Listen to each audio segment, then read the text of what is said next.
لوگ ویسے ہی ہوتے ہیں جیسے ان کی فطرت ہوتی ہے، بس ہمیں سمجھنے میں غلطی ہو جاتی ہے۔ اس میں قصور ان کا نہیں، ہماری سمجھ کا ہوتا ہے۔ وقت کیسے گزرتا ہے آہٹ بھی نہیں ہوتی، آپ وہیں کھڑے رہتے ہیں اور وہ گزر جاتا ہے۔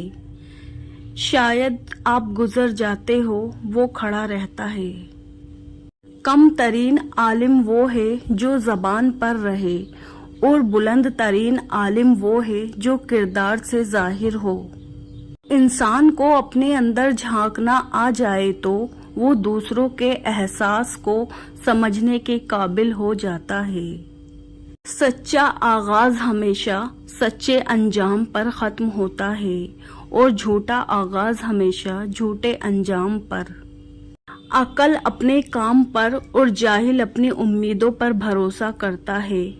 عقل کمال چاہتا ہے اور جاہل مال چاہتا ہے۔ حساب رکھا کریں، آج کل لوگ پوچھ لیتے ہیں میرے لیے تم نے کیا ہی کیا ہے۔ گرگٹ ماحول دیکھ کر رنگ بدلتا ہے اور انسان موقع دیکھ کر۔ تم سے بہت کچھ کہنا ہے مگر کبھی تم نہیں ملتے، کبھی الفاظ نہیں ملتے۔ ایک نئی دنیا بسانا چاہتے ہیں مگر کبھی نیند نہیں آتی، کبھی خواب نہیں ملتے۔ یہ دوریاں تو مٹاؤ میں ایک پل میں، مگر کبھی قدم نہیں چلتے تو کبھی رشتے نہیں ملتے۔ یہ زمانہ سیرت کا نہیں صورت کا ہے، یہاں خوبصورت ہاتھ جلد پیلے ہو جاتے ہیں اور پاکیزہ آنکھیں پردوں کے پیچھے روتی ہے۔ کچھ لوگ اپنی اکڑ اور بد زبانی کی وجہ سے قیمتی رشتے کھو دیتے ہیں۔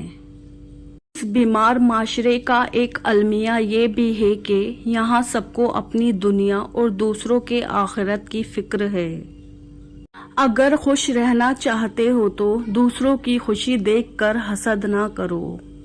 گزری ہوئی زندگی کو کبھی یاد نہ کر، تقدیر میں جو نہیں لکھا اس کی فریاد نہ کر۔ جو ہوگا وہ ہو کر ہی رہے گا، تو کل کی فکر میں آج کی ہنسی برباد نہ کر۔ شخص بن کے نہیں، شخصیت بن کے رہو، کیونکہ شخص تو خاک ہو جاتے ہیں، شخصیت ہمیشہ زندہ رہتی ہے۔ دل دکھانے پر بھی جو شخص آپ سے شکایت تک نہ کر سکے، اس شخص سے زیادہ محبت آپ کو کوئی نہیں کر سکتا۔ خوش رہنے کا سب سے اچھا اصول یہ بھی ہے کہ جہاں لگے کہ آپ کی جگہ نہیں، وہاں خاموشی سے خود کو الگ کر لو۔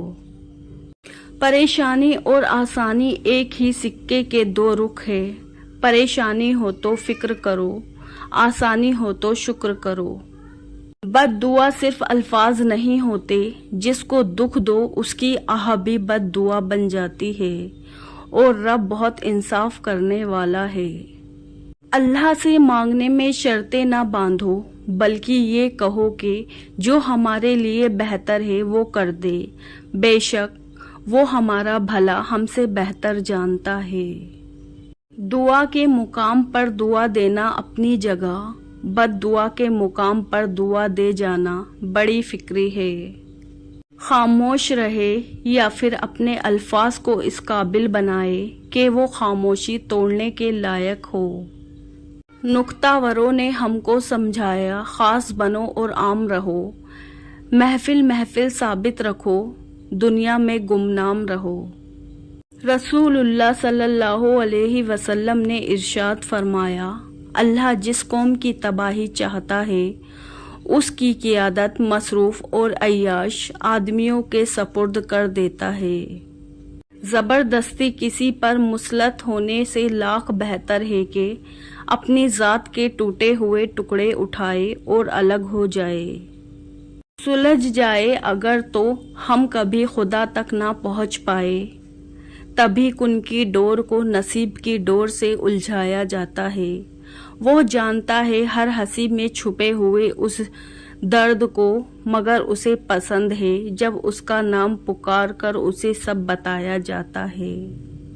عاجزی میں کامیابی، تکبر میں ناکامی، سچ میں خاموشی، جھوٹ میں پریشانی، صبر میں برکت، غصے میں نقصان، گناہ میں بیماری اور استغفار میں شفا ہے۔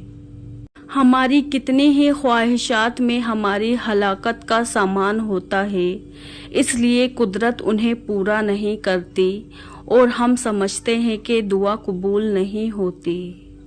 انسان کو اپنے اندر جھانکنا آ جائے تو وہ دوسروں کے احساس کو سمجھنے کے قابل ہو جاتا ہے۔ خالق سے مانگنا سنت ہے، اگر دے دے تو رحمت، نہ دے تو حکمت۔ مخلوق سے مانگنا ذلت ہے، اگر دے دے تو احسان، نہ دے تو شرمندگی۔ کسی کی نرمی کو اس کی کمزوری نہ سمجھو، اگر وہ سر جھکا کے چلتا ہے تو صرف خدا کے خوف سے۔ اس دن تمہاری سب پریشانیاں ختم ہو جائے گی جس دن تمہیں یہ یقین ہو جائے گا کہ ہر کام اللہ پاک کی مرضی سے ہوتا ہے۔